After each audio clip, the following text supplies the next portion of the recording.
Hello, kita berjumpa lagi. Hari ini kita akan membahas tentang perusahaan jasa, tetapi sebelumnya mari kita lihat dulu video inspirasi berikut ini. Halo sahabat Bahagia Studio, berjumpa lagi di sesi cerita inspiratif kehidupan. Kali ini kami akan bercerita mengenai hikmah yang bisa kita ambil dari sebuah botol.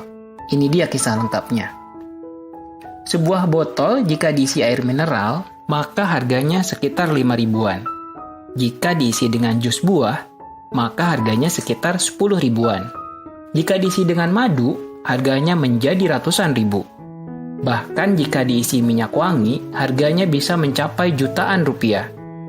Namun bayangkan jika botol itu diisi air comberan, maka botol menjadi tidak berharga dan hanya akan dibuang dalam tong sampah.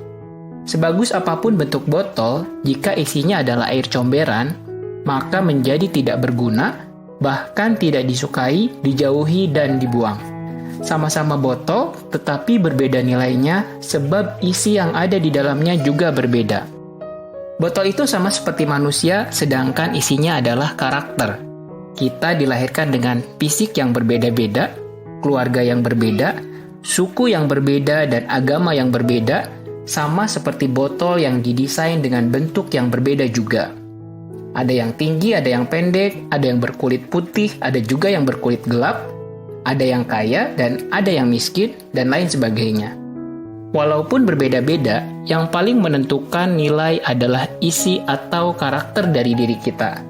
Jika kita memiliki karakter yang mudah bekerja sama, jujur, tulus, pekerja keras, pantang menyerah, maka nilai diri kita juga akan menjadi tinggi dan orang-orang pun akan senang dekat dan bekerja sama dengan kita. Jika kita memiliki karakter yang buruk, toksik, tidak bisa dipercaya, sering berbohong, mudah menyalahkan orang lain, maka orang akan menilai rendah diri kita dan orang-orang akan enggan berurusan dengan kita.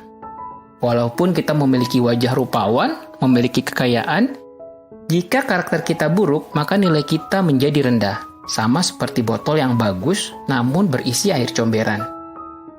Jauhkan juga hati kita dari pikiran negatif, ingatan akan masa lalu yang buruk, dan kekhawatiran yang berlebihan akan masa depan. Isi hati kita dengan rasa syukur dan semangat untuk mengisi masa depan dengan hal yang positif. Tantangan di masa yang akan datang pasti selalu akan kita temui. Namun, jika kita selalu mengisi botol kita dengan hati dan perbuatan positif, maka kita akan menjalani masa depan dengan penuh kebahagiaan dan keberkahan. Selagi masih tersisa waktu kita di dunia, mari lakukan kebaikan sebanyak yang kita mampu lakukan. Sampai jumpa.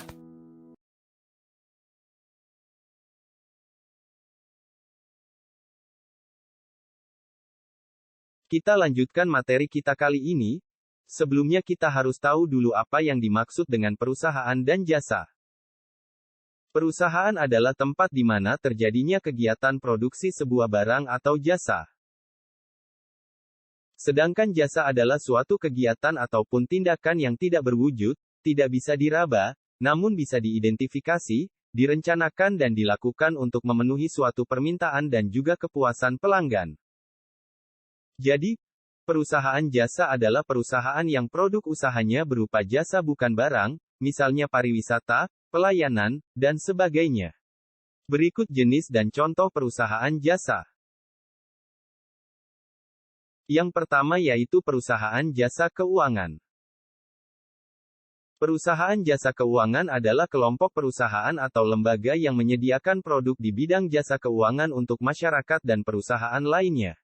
Contohnya yaitu pegadaian, perusahaan asuransi dan bank konvensional.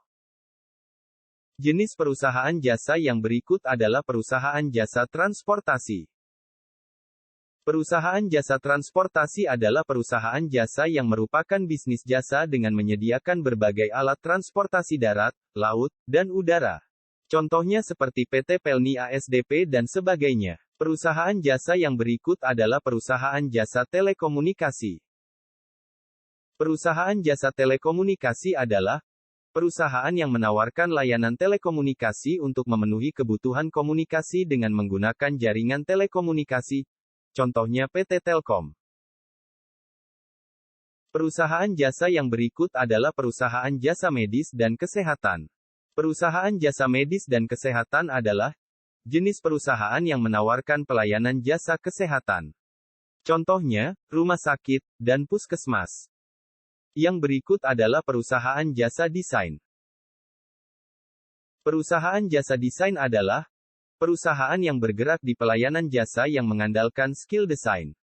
Contohnya, fashion design, interior and exterior design dan lain sebagainya.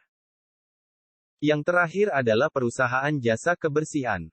Perusahaan jasa kebersihan merupakan perusahaan jasa yang memberikan jasa untuk membersihkan ruangan kantor, apartemen, atau tempat-tempat umum. Contohnya seperti pengangkutan sampah, home cleaning service, dan lain sebagainya. Demikian pembahasan kita mengenai perusahaan jasa. Sampai jumpa di pembahasan berikutnya.